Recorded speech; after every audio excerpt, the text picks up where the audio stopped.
Hello again, everybody. This is the Club of the Man 1993 coming at you for another retro review in my WrestleMania review series. It's been about a week or so since I did another one of these, but again, October is just a busy month. November is not that busy for me, so I'm hopefully going to be able to crack down on these and hopefully maybe finish this series by the end of the month. If not, I'm hoping to finish it before the end of 2017 as well and get back to some things that I like doing the channel as well, like my video games and such. But again, October was just a month where I need to take a step back because I was very busy. But again, it's the winter time's coming up, and for my career, it's not really the busiest time of the year for my career, so I gotta take a little bit of a breather, do more of what I want to do.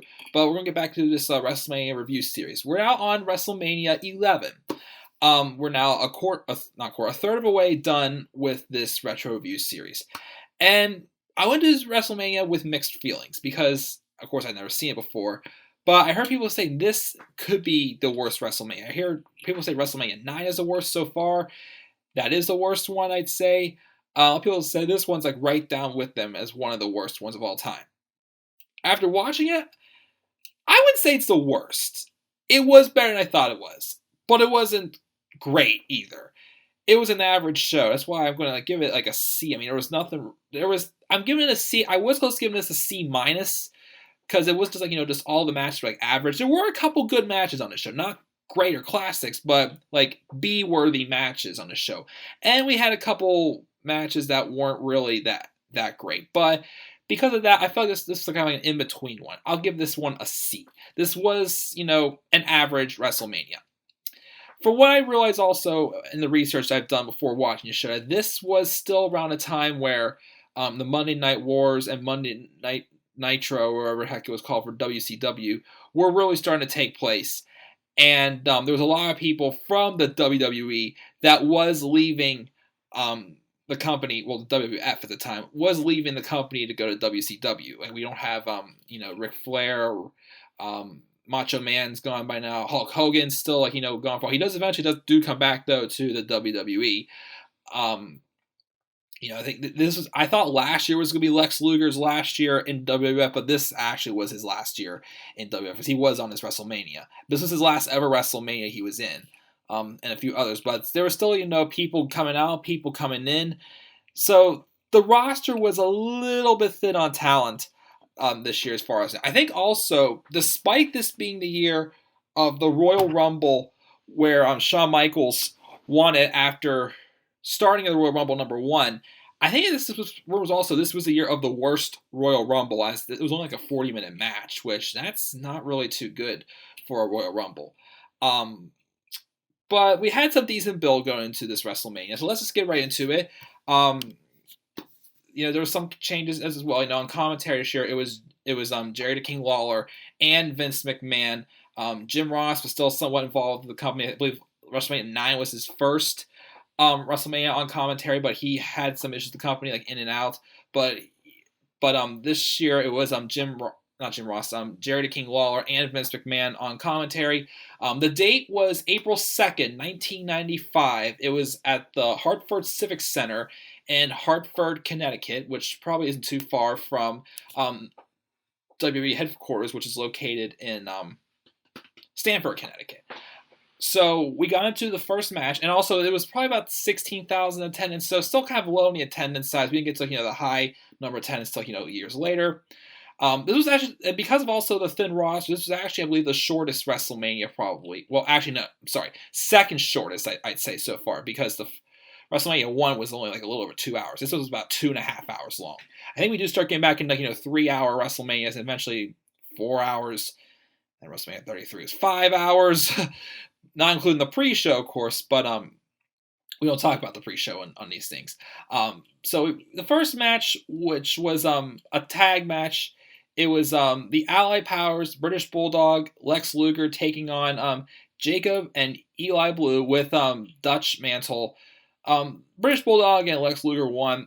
Just an average tag match you'd probably see on Raw these days. It wasn't really anything astronomical. Wasn't really that strong of an opener. Probably could be better a little bit further down on the card. But the match was just average. Wasn't terrible. Nothing great to write home about. As I said at the beginning of this video, this actually was Lex Luger's last match at WrestleMania in the WWF, as he does go on to WCW after this as well. And it's a shame because, as I said in the last for WrestleMania 10, like Lex Luger was a guy that was like they tried to Roman Reigns him. They tried to make people like him. They did everything they could. They did like the Luger Express. They just gave him this massive push the year before. It just wasn't working. So this is where Luger eventually wouldn't leave for WCW, and we would not see him again in a WWE ring, as this is his last WrestleMania. So again, average tag match to start off, wasn't anything amazing. We didn't go to the Intercontinental title match, which was Jeff Jarrett with the Roddy, who eventually would be Road Dogg, taking on Razor Ramon with the 1-2-3 Kid, or as we all know him as X-Pac. A little bit better than the opening match. I mean, I think this match would have been all right as an opener. But this definitely was not one of Razor Ramon's best matches. I mean, his best match so far, I'd say, was from WrestleMania 10, the Intercontinental title ladder match with him and HBK. But this match, it was decent. It was a little bit better. I enjoyed it a little bit more than the tag match. We got to open the show. I mean, I would have been all right with this match opening up the show as well. I think it could have been, a decent opener. wasn't too great, but wasn't terrible either. But the only thing that was kind of, left me a little meh was the finish with Roddy interfering in the match, causing a disqualification for Jeff Jarrett to pick up the win, keep the Intercontinental title. I'm not really a fan, I keep saying, of the non-clean finishes where it's like a DQ or count out at WrestleMania unless it really means something. This wouldn't really mean much either. But again, despite that, the match is still decent. I'll take it for what it was. And then we had streak match number 4. Last year, Undertaker was out injured at WrestleMania 10, so he wasn't there. But this is Undertaker's 4th match, and this was his 4th WrestleMania victory involved in the streak, and we won the first 21 matches he was at WrestleMania. It was The Undertaker with Paul Bearer taking on King Kong Bundy with the $1 Million Man, Ted DiBiase. This feud really took place because the $1 Million Corporation had stolen Undertaker's urn, which to them they said was to be Undertaker's source of power, and they wanted to, just bring the Undertaker down. The Undertaker won with a scoop slam. A scoop slam. A guy big like King Kong Bundy. Undertaker beat him with a scoop slam. That's your finish on a big man. It would have been like, the Tombstone Pile Driver or whatever. That would have been, a lot more epic to see. But that finish, I didn't like that. And the match itself was really boring. Like, it was just 2 big men just really walking around, taking it easy. It was moved slow. I didn't enjoy it. This was another one of those matches. Most of Taker's matches early on in WrestleMania were not some of the strongest. Like, he really didn't become him until the whole, Phenom and Deadman gimmick, really embraced him very well. But this match was definitely one of his worst, but not as bad as the one against Giant Gonzalez at WrestleMania 9. Oh my gosh, let's not go back there. I'm never watching that match ever again after I saw that. But yeah, that was that match, probably one of the worst matches of the night. But then we got into some pretty solid action.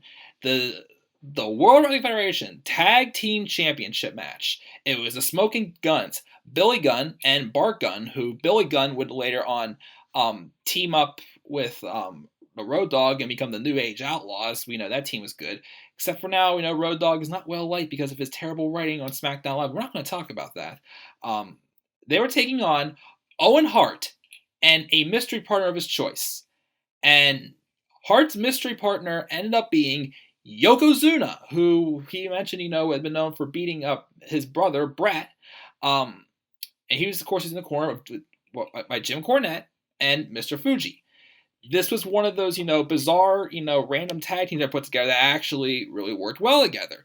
The match was really good. It was a really solid match. I enjoyed it. Another one of these tag matches that were enjoyable to watch, especially too, since WrestleMania 10, where Owen Hart got the big victory in that great opening match between him and Bret Hart, his brother. Got the momentum going. This was just another way for him to, solidify some moments of him, make him, just the great wrestler he was. And unfortunately, we didn't get the listen. All his life was cut short. Can't remember what year he died, but I know he had that tragic death at whichever pay-per-view it was called. But this match was really good. Again, him and Yokozuna worked really well together, two solid heels together. And they would come up to actually win the tag team championships off the Smoking Guns. So Yokozuna and Owen Hart are your new tag champs in a very solid match. Then we had this match. This match was kind of meh. It just didn't really work for me, honestly. It was an I Quit submission match. I mean, this is the first time we got an I Quit match on WrestleMania. Special guest referee, Roddy Piper. It was Bret Hart taking on Mr. Bob Backlund. This feud began in the previous summer when Hart retained the championship against Backlund, but earlier in the match, Backlund thought he actually did pin Hart for the win. So he's celebrating, but then Hart, rolled him up for the actual pin and won.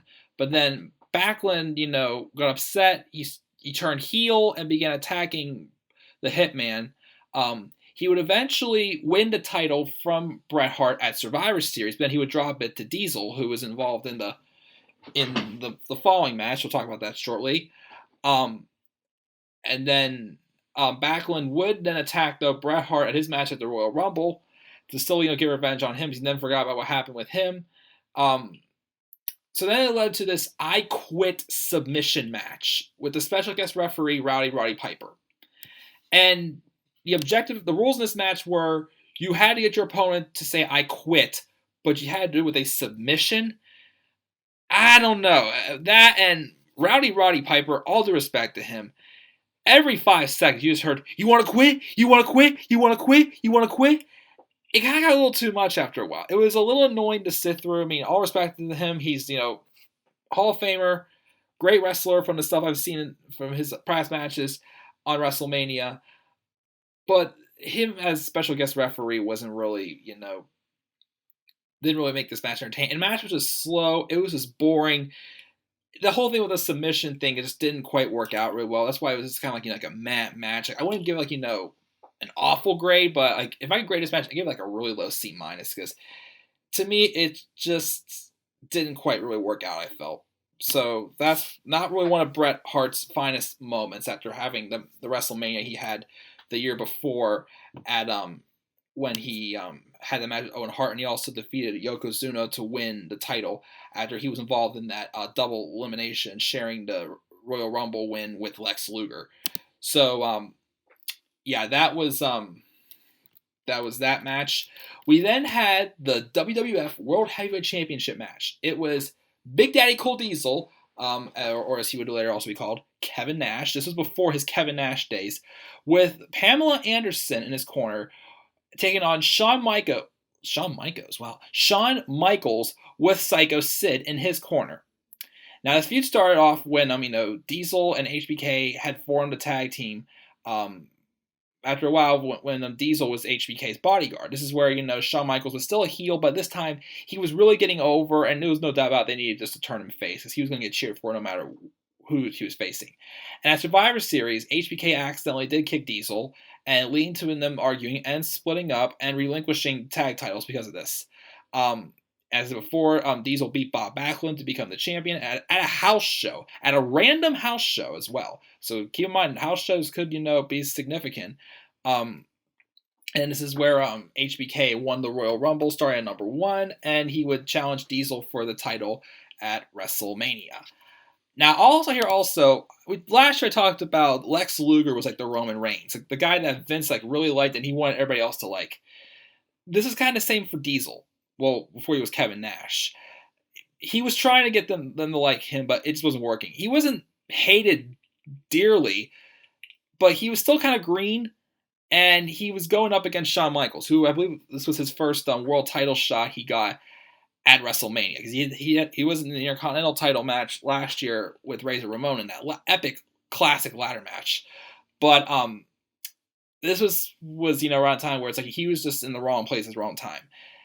He wasn't hated that much. I mean, he eventually did get over, but at the time, this was not really quite, the time for Diesel to be the one, get the main event push. The match was good, though. This was the best match of the night. I felt that this could have been the main event of the show. The main event we got, though, was still decent, but it wasn't really a main event worthy match for me. But it was still a good match between these two. I know a lot of people wanted HBK to win. Diesel ended up getting the win, though, but he had like a really like weak looking. I know because his finisher was that jackknife powerbomb, but the one he had in this match didn't really, look like it was. He got him strong enough. Gets the victory over HBK. I believe after this, though, HBK does turn face because even though he was the heel, again, he was still getting over big time with the crowd. This was also, though, times where, Shawn Michaels, was going through some tough times, with his drug issues and stuff like that, so there was some backstage stories about that, because that also played an effect into why the 1995 year for the WWF was probably one of the worst years, also, because of, despite the talent thin, they had the HBK not really behaving himself as well, also. But the match is still good. I felt this could have main evented the show, but with the talent being thin this year, WrestleMania was not going to really, get that much attention unless they had celebrities on the show, which is why, you have Pamela Anderson and Kevin Nash's corner, and why the main event of the show was mainly a celebrity match. The match was actually Bam Bam Bigelow taking on NFL star Lawrence Taylor. As I said, the WWF was struggling in 1995, and they needed to be saved by having celebrities on the show, which that was the best way of them getting attention, since they were getting competition from WCW as well. And at the Royal Rumble, Bigelow was pinned while teaming with Tatanka, and the crowd really heckled him for it. He then took out his anger by going to the crowd and pushing Lawrence Taylor, and he refused to apologize to Taylor for what he did, and he challenged him to a match at WrestleMania.